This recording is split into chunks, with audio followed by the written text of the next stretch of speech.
اعراف آیت نمبر 142 سے 145 تک۔ اعوذ باللہ من الشیطان الرجیم، بسم اللہ الرحمن الرحیم۔ وواعدنا موسیٰ، اور وعدہ کیا ہم نے موسیٰ سے 30 لیلہ، 30 رات کا، واتممناها بعشر، اور پورا کیا ان کو اور 10 سے، فتم میقات، پس پوری ہو گئی مدت، ربہ، تیرے رب کی، 40 لیلہ، 40 راتیں۔ وقال موسیٰ لأخیہ ہارون اخلفنی فی قومی، اور کہا موسیٰ نے اپنے بھائی ہارون سے کہ میرا خلیفہ رہ میری قوم میں، وَأَصْلِحْ، اور اصلاح کرتے رہنا، وَلَا تَتَّبِعْ سَبِيلَ الْمُفْسِدِينَ، اور مت چلنا مفسدوں کی راہ۔ اب یہاں پر 2 واقعات بیان فرمائے جا رہے ہیں جو وادی تیہ یعنی صحرائے سینا میں پیش آئے، جہاں بنی اسرائیل کو ان کی نافرمانی کی وجہ سے 40 سال تک مقید کر دیا گیا۔ اس دوران انہوں نے حضرت موسیٰ علیہ السلام سے یہ مطالبہ کیا کہ آپ اپنے وعدے کے مطابق ہمیں کوئی آسمانی کتاب لا کر دے جس میں ہمارے لیے زندگی گزارنے کے قوانین درج ہو۔ اللہ تعالیٰ نے اس موقع پر حضرت موسیٰ علیہ السلام کو ہدایت فرمائی کہ وہ کوہ طور پر آ کر 30 رات اعتکاف کرے۔ بعد میں کسی مصلحت سے یہ مدت بڑھا کر 40 دن کر دی گئی۔ اسی اعتکاف کے دوران اللہ تعالیٰ نے حضرت موسیٰ علیہ السلام کو ہم کلامی کا شرف عطا فرمایا اور تورات عطا فرمائی جو تختیوں پر لکھی ہوئی تھی۔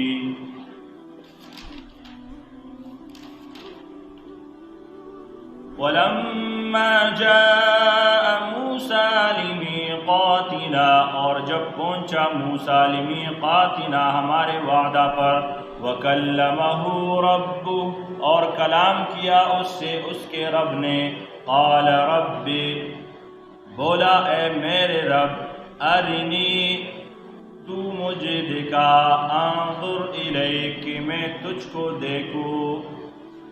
قال لن ترانی، فرمایا اللہ جل جلالہ نے تو مجھ کو ہرگز نہ دیکھے گا، ولکن انظر الی الجبل، لیکن تو دیکھتا رہ پہاڑ کی طرف، فإن استقر مکانہ، اگر وہ اپنی جگہ ٹھہرا رہا، فسوف ترانی، تو مجھ کو دیکھ لے گا۔ فلما تجلی ربہ للجبل، پھر جب تجلی کی اس کے رب نے پہاڑ کی طرف، جعلہ دکا، کر دیا اس کو ڈھا کر برابر، یعنی ذرا ذرا کر دیا اس کو، وخر موسیٰ صاعقا، اور گر پڑا موسیٰ بے ہوش ہو کر، فلما افاق، پھر جب ہوش میں آیا، قال سبحانک، بولا تیری ذات پاک ہے، تبت الیک، میں نے توبہ کی تیری طرف، وانا اول المؤمنین، اور میں سب سے پہلے یقین لایا۔ اللہ جل جلالہ کا دیدار اس دنیا میں تو ممکن نہیں، اللہ جل جلالہ کا دیدار تو اس دنیا میں ممکن نہیں تھا، لیکن اللہ تعالیٰ نے اس بات کا مظاہرہ حضرت موسیٰ علیہ السلام کو کرا دیا کہ دنیا کے یہ فانی اور یہ جو فانی مخلوق ہے تو یہ مجھے نہیں دیکھ سکتا۔ دنیا میں انسانوں کی تو اور بات ہے، پہاڑوں کو بھی یہ طاقت نہیں ہے، یعنی انسان تو دیکھ ہی نہیں سکتا، پہاڑوں کی بھی یہ طاقت نہیں ہے کہ وہ اللہ تعالیٰ کی تجلی کو برداشت کرے۔ پہاڑوں کو بھی اللہ جل جلالہ نے یہ طاقت نہیں دی انسان تو انسان ہے. اسی وجہ سے اللہ جل جلالہ نے یہاں پر موسیٰ علیہ السلام سے جو کلام کیا، اور حضرت موسیٰ علیہ السلام کو بہت زیادہ شوق ہوا کہ میں اپنے رب کو دیکھوں، لیکن اپنے رب کو نہیں دیکھ سکا، اور وہ خود بے ہوش ہو گیا، اور اللہ جل جلالہ نے اس کو دکھایا. پھر حضرت موسیٰ علیہ السلام نے توبہ کیا اور اللہ جل جلالہ سے درخواست کی کہ میں توبہ کرتا ہوں، تیری ذات پاک ہے. قال یا موسیٰ انی اصطفیتک علی الناس، فرمایا اے موسیٰ میں نے تجھ کو امتیاز دیا، علی الناس لوگوں سے، برسالاتی اپنے پیغام کا، لوگوں پر اپنے پیغام کا، وبکلامی اور اپنے کلام کرنے کا.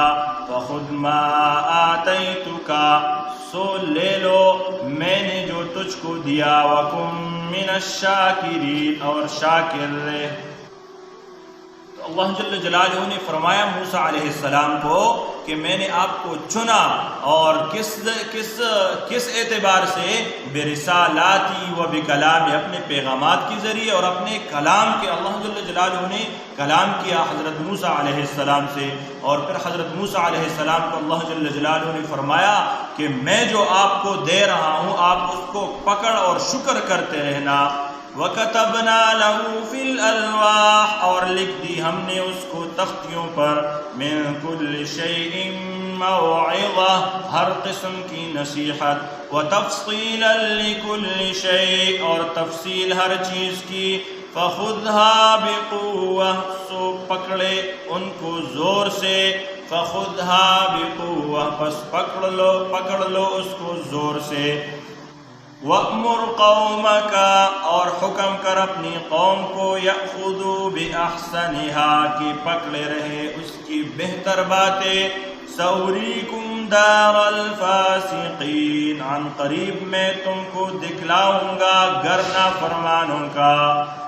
تو اللہ جل جلالہ یہاں پر فرما رہے ہیں کہ اپنے قوم کو بھی اس کا حکم کر.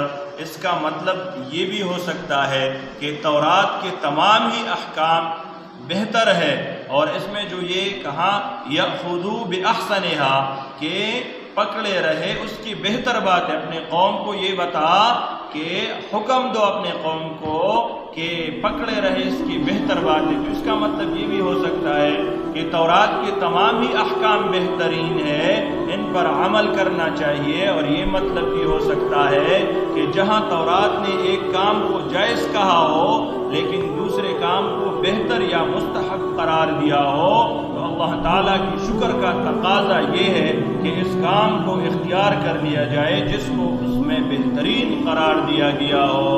یعنی جس کام کو بہتر یا مستحب قرار دیا ہو تو اس کو کیا اللہ تعالیٰ کا شکر کا کرنا چاہیے. اور اللہ جل جلالہ کا شکر کا تقاضا یہ ہے کہ اس کام کو اختیار کر لیا جائے جس